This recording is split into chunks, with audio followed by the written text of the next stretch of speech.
Good morning, students. So today we'll start our chapter surface chemistry. Fine. So the word surface means it is self-explanatory that this chapter is related to the phenomena those are occurring at the surface. So I have written a definition also. It is a branch of chemistry which deals with the study of the phenomena occurring at the surface or interface.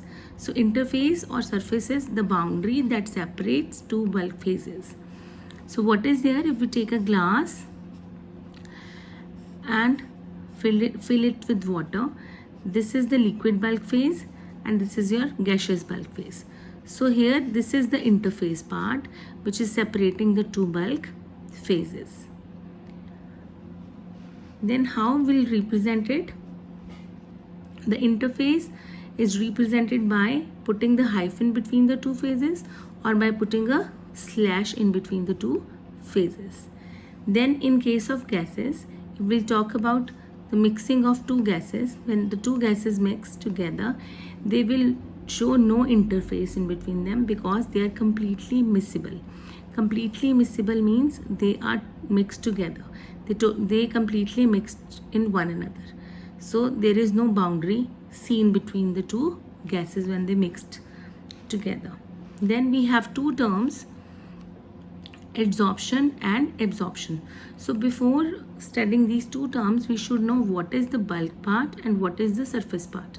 So suppose, let's take example. This is a substance. We have taken a substance. So this is the inner part of the substance. This whole part is inner part of the substance.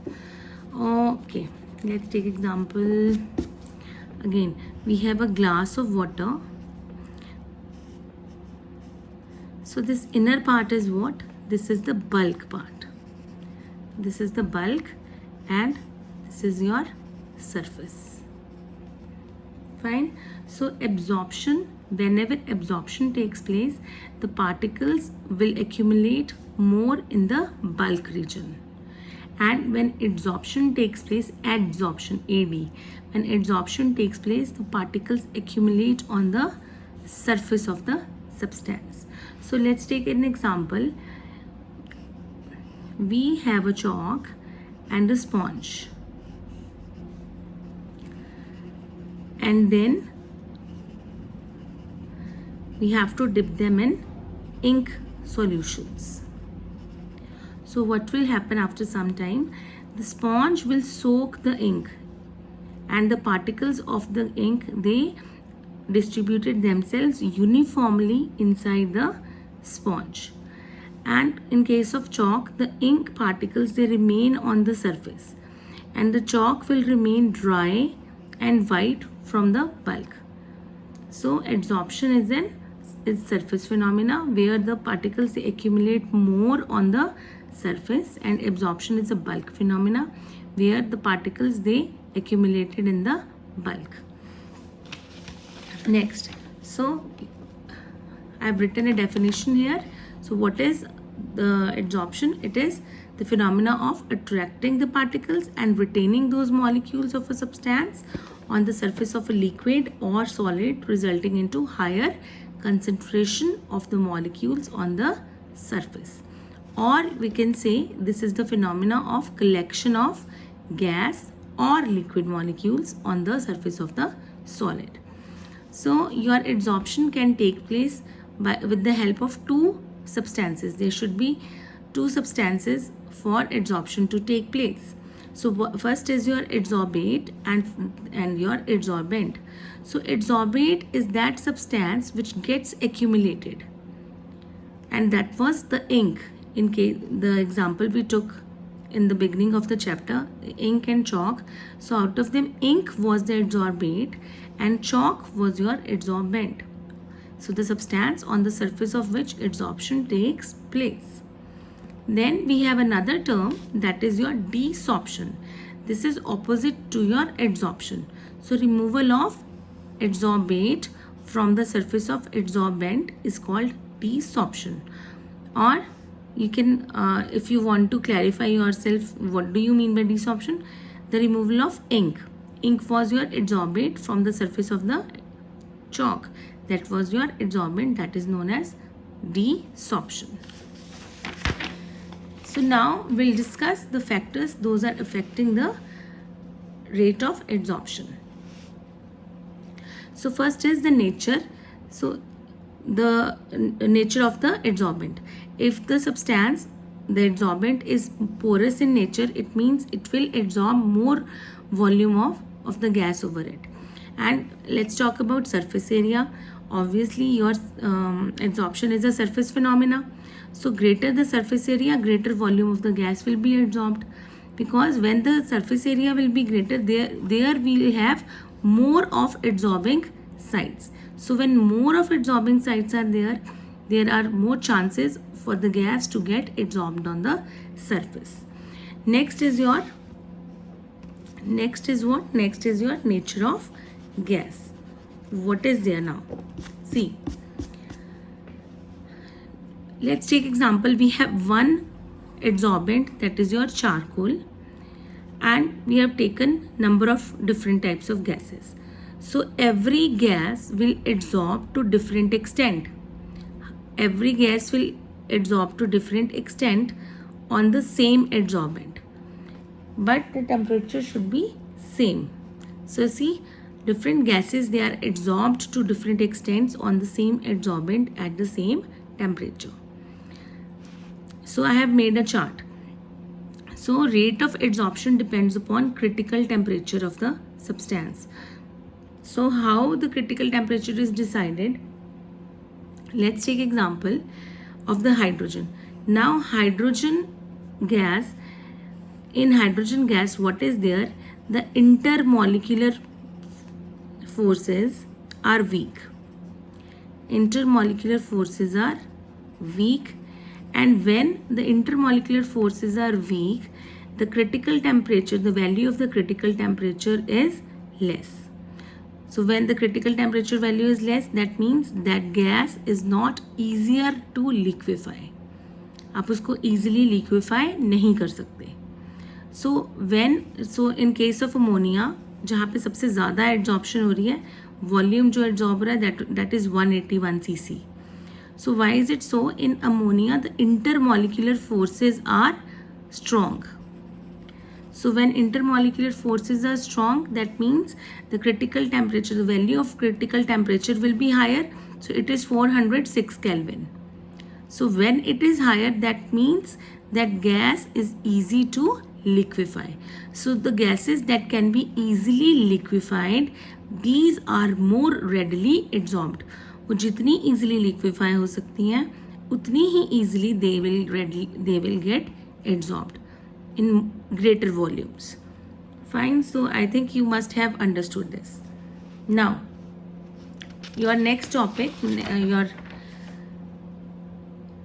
next part that we have to discuss is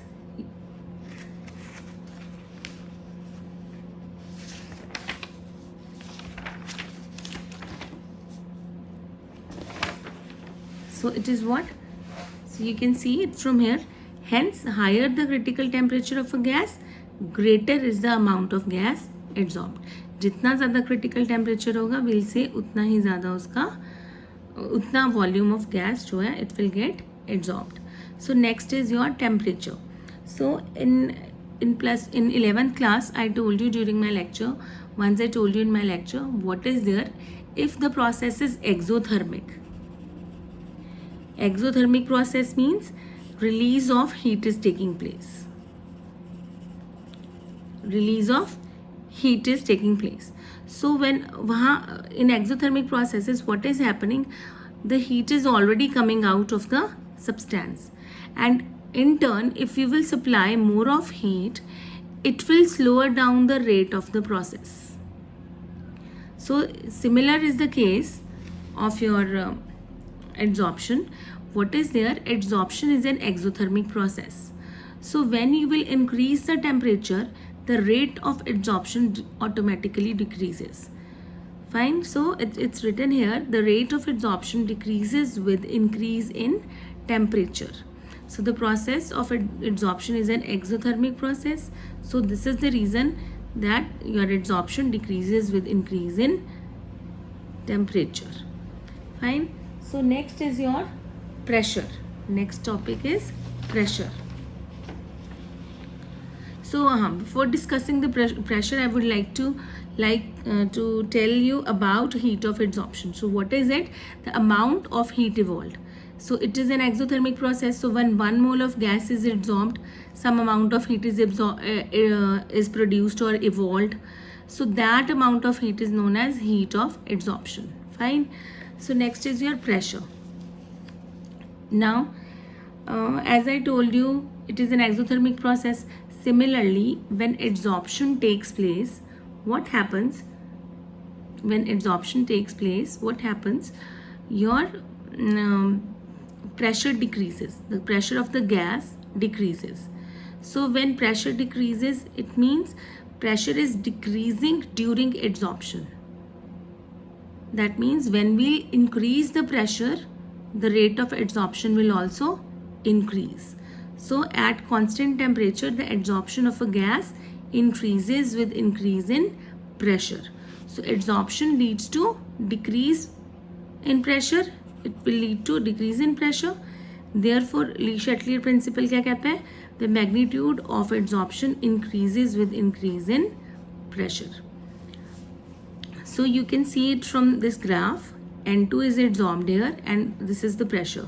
So when the pressure is low, lower volume of gas was adsorbed, and as we are increasing the pressure, as we are moving from left to right, pressure is increasing. So जैसे जैसे pressure increase करता जा रहा है, we can say the volume of the gas adsorbed is also increasing.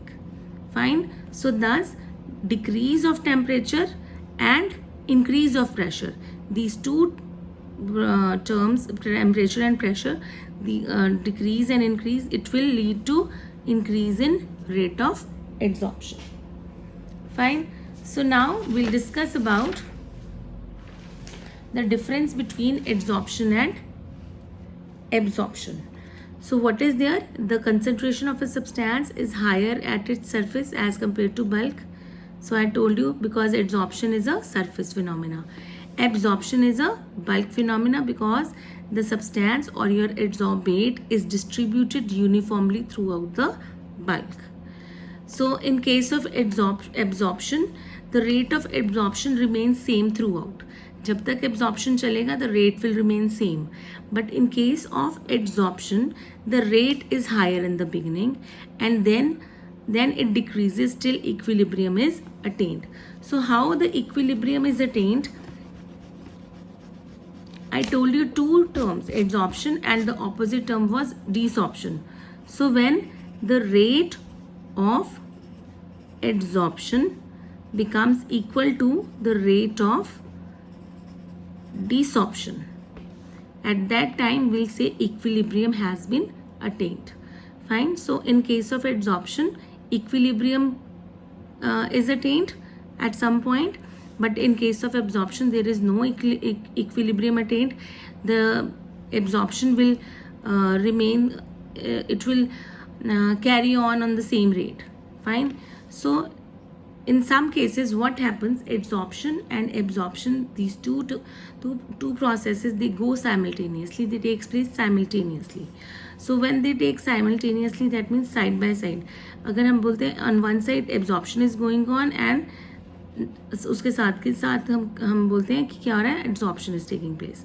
So absorption and adsorption both are taking place simultaneously. So at that time we have another term, that is sorption. So this I have made my video till here. So next part we'll discuss in the next video.